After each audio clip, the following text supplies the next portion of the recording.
સાબરકાંઠાના વિજયનગરમાં ચંદવાસા ગામમાં નદીનું પાણી ફરી વળ્યું છે। ઉપરવાસ અને રાજસ્થાનના અંતરિયાળ સરહદી વિસ્તારોમાં નદીનું પાણી રોડ રસ્તા પર અને ઘરોમાં ફરી વળતા લોકો પરેશાન થયા છે। નદીમાંથી સામે જવા માટેના પુલિયા તૂટી જવાના કારણે લોકોને અવરજવર માટે મુશ્કેલી પડી રહી છે। ગામમાં નદીમાં ગરનાળાની જગ્યાએ બ્રિજ બનાવવાની પણ લોકમાંગ ઉઠવા પામી છે। વધારે પાણી પડતા એક ખોખરા સુધી કેલાબા સુધી પાણી બધું પડતા આજે નદી બે તીરે બહાર નીકળી ગઈ હતી અને મારા ઘરમાં એટલે કે ચોપાટમાં ઘરમાં છેક અંદર સુધી ત્રણ ઘરોમાં પાણી ઘૂસી ગયું છે।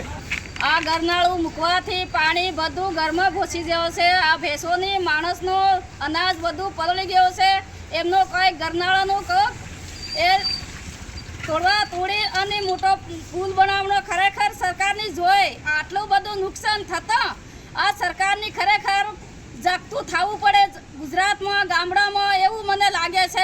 રાજસ્થાનમાં આજે ભારે વરસાદને લઈ જે મુસીવડલી નદી છે તે બે કાંઠે વહી હતી। આપ જોઈ શકો છો દ્રશ્ય છે જે સરસો બસ સ્ટેન્ડની બાજુમાં આવેલો જે મકાન છે જે મકાનમાં પાણી ઘૂસ્યા છે। આપ જોઈ શકો છો એમના પરિવાર છે તે દેખાઈ રહ્યા છે। એમના ઘરમાં ઘર અંદર સુધી પાણી ઘૂસી ગયું છે। મુસીવડલી જે નદી હતી તે નદી બે કાંઠે વહી હતી તેના જ કારણે આ પાણી છે તે અહીંયા ઘૂસવા લાગ્યું હતું। જે પાણી છે તેનો જે રસ્તા ઉપરથી વસ્યું હતું ત્યાર બાદ જે પાણી હતું તે આ બાજુ જોઈ શકાય છે। આ જે તબેલો બનાવ્યો તે પણ પાણી જોવા મળે। ચારે બાજુ જોવા જઈએ તો પાણી જ પાણી ત્યાં ઘરના અંદર તમામ જગ્યાઓ પર પાણી ઘૂસી રહ્યું છે।